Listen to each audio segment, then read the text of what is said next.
Hello everyone, hope you're all doing well, and thank you for tuning into Moose Motion. Remember to like the video if you enjoyed the content, comment below what you think, share with your friends, and subscribe if you're new. Anyway, let's dive into the clay car project.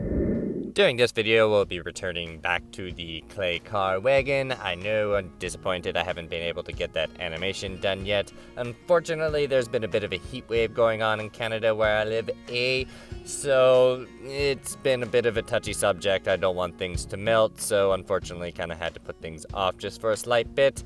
So we're going to continue working on the Polara project, even though sculpting generally isn't great in the heat either. However, this is oven-baked clay, so maybe we could throw it outside and it would work. However, the heat wave is pretty much over for the most part. Hopefully I haven't jinxed it by saying that. So tonight I should probably be able to get some time to take in a few more photos, and hopefully we'll have that new drag race animation done later this week. Till then, this little Polara project is going to have to do for now. So, during this video, what we'll be doing is finishing off the base frame of the oven-baked clay, which is basically what I said I would do last time, and if you haven't seen the other two videos for this series so far, I suggest you go check them out. Links are available in the post description below. As well as a little bit of some painting tips for you later on how I like to use paint to help find my low spots in my windows in particular to make sure it's all smooth. That'll be later on, as well as we will be starting the engine. I don't have too much information from my buddy so far on what exactly he wants in his dream car exactly. I'm pretty sure it's a Hemi. I'm without a doubt it's a Hemi, but better safe than sorry, so we're going to basically build the short block version, and then next episode we'll be adding a lot more detail to both the car as well as the engine.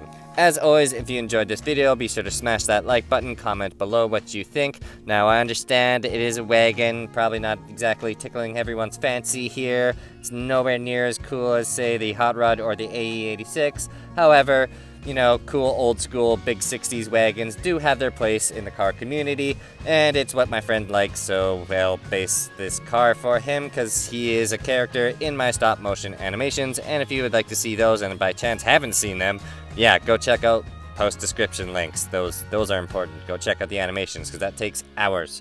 Anyway, that's enough from me. I will see you at the end of the episode. Oh, actually, one more thing. Be sure to keep your eyes peeled for that moose. If you want your comment pinned at the top at the comment section, timestamp exactly when he shows up, and you will get a shout out in my corresponding how-to video or podcast, depending on how this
Hello, and thank you for sticking around to the end of the episode. That definitely helps out with the algorithm thing, that is for sure. Anyway, as you can see, we pretty much got the entire base layer of the Polara all laid down at this point. Apart from the mechanical aspects, obviously it still needs cross-member, wheels, and turning components, which we'll probably be working on next time when we go on this project, as well as some of the small engine details, and a few of the other little cool things.